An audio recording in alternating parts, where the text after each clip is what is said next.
Ce programme vous est offert par Kadibir. Notre patrimoine, c'est vous.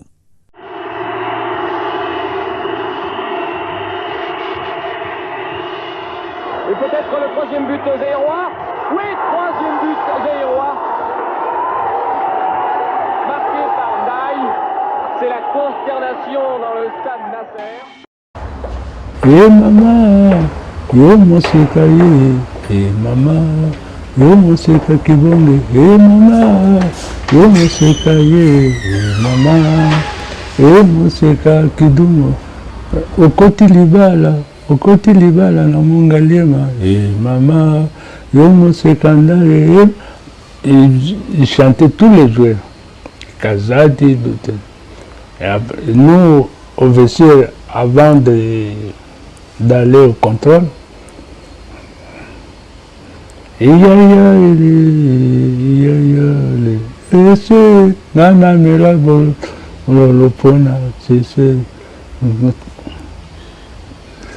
je m'appelle Pierre Ndaye Mulamba. Et des surnoms qu'on m'appelait, il y avait beaucoup de surnoms. Mutumbula, Volvo, Mustang, ainsi. Pierre Ndaye Mulamba, voilà un footballeur d'exception qui fera toujours parler de lui, en raison de ses 9 buts marqués en 6 matchs d'une phase finale de Coupe d'Afrique des Nations.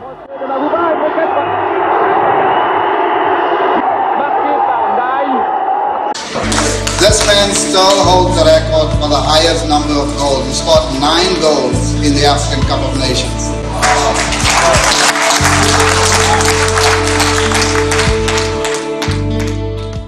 Même partie de ce monde. Sa performance offensive est plus que d'actualité. Aucun autre footballeur n'a pu encore gommer ce record historique de meilleur buteur, 47 ans après la CAN de 1974 en Égypte. Terreur des défenses, il inscrit 4 doublés en match de poule contre le Syli national de Guinée-Conakry, les Pharaons d'Égypte en demi-finale, puis dans les 2 finales des 12 et 14 mars 1974 face au KK11 de Zambie. Dégage sur Ndoye, puis Kakoko. Kidumu. Kipongé. Et sans doute tir de Kipongé, non. Bon finesse.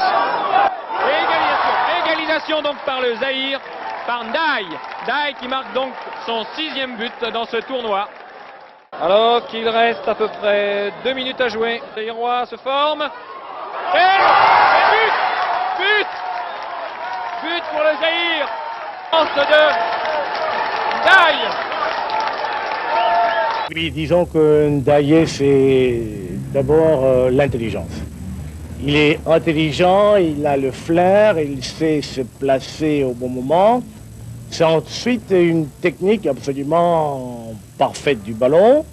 Et puis il avait une détente absolument remarquable qui lui permettait de jaillir et de marquer des buts de la tête absolument remarquables. Voilà donc, à mon sens, les qualités essentielles de Ndaye, mais...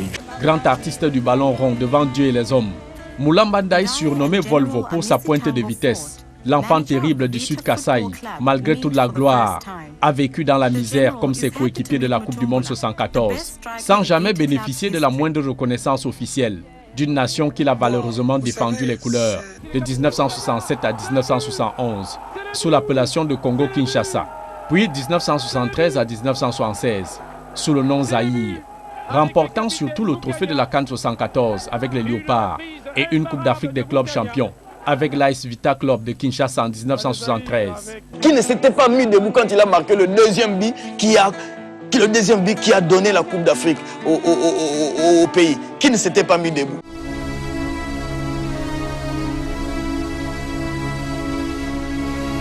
Sa descente aux enfers commence au retour de la campagne foireuse d'Allemagne. Le providentiel buteur des Léopards, expulsé face au Brésil, quitte le tournoi, sans sortir ses griffes dans cette compétition majeure. La FIFA le suspend même pour 4 matchs. Un grand footballeur, quelqu'un qui a fait l'honneur du pays, les gens ont connu, créé dans des situations comme ça.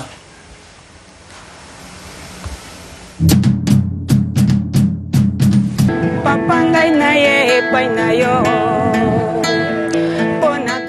ben, peut-être comme on dit que nul n'est prophète, c'est peut-être ça qui explique ce qui nous arrive.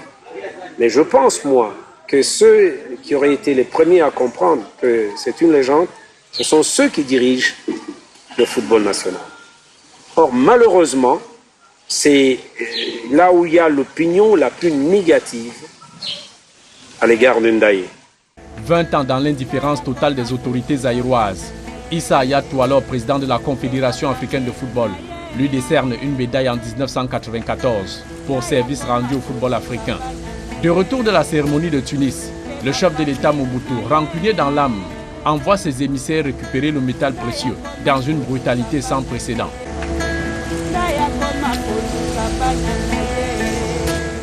À 3 h du matin, je dormais, j'entends quelqu'un qui me bouge la tête. Moi, je croyais que je rêvais. C'était, donne l'argent. Je n'ai pas l'argent. Ah, réveille-toi. Donne l'argent. J'avais 2000 francs belges. Tout l'argent que j'avais, j'ai changé en Zaïre. Ce qui me restait, ça. Oh non, tu m'as commencé à me taper là. Et ben, la médaille. Moi, j'ai dit que ce n'est pas chez moi, c'est chez le ministre. Ah, toi, tu veux jouer avec l'excellence. Quand j'ai entendu ça, bah, je suis parti. Ça, c'était des balles. Gravement blessé par balle, son fils Tridon meurt une semaine plus tard. Et à 2 doigts de le rejoindre dans l'au-delà, Pierre Ndaye Moulamba bénéficie d'une prise en charge de rééducation d'un médecin en Afrique du Sud.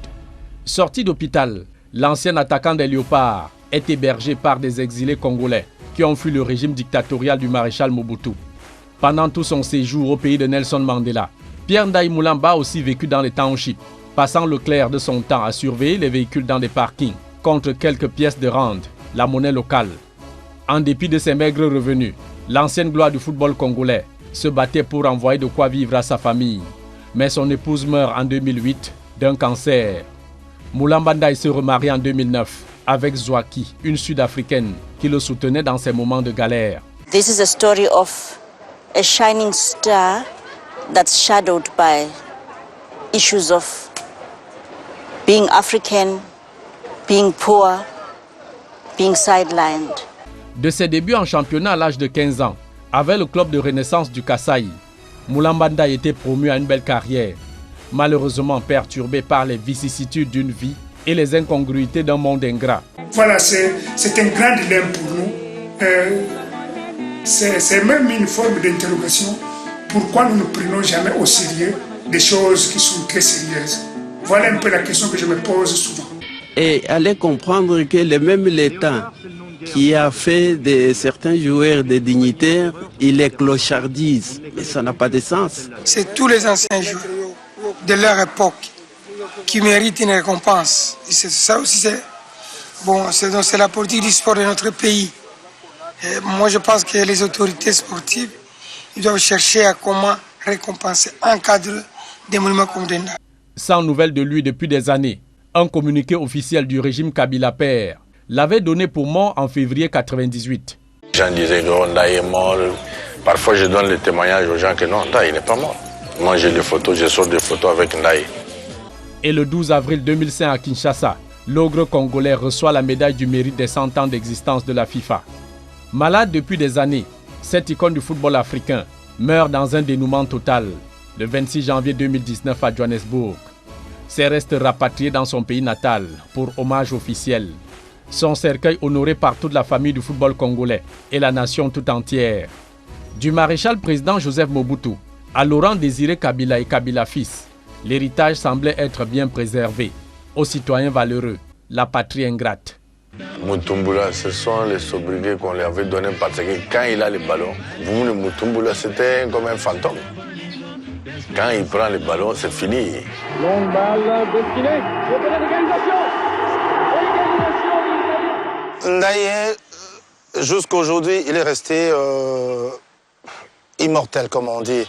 Parce que jusqu'aujourd'hui, on n'a pas encore égalé le record de 9 buts qu'il a eu à inscrire lors de la Coupe d'Afrique des Nations 74. Ce programme vous a été offert par Kadibir. Notre patrimoine, c'est vous.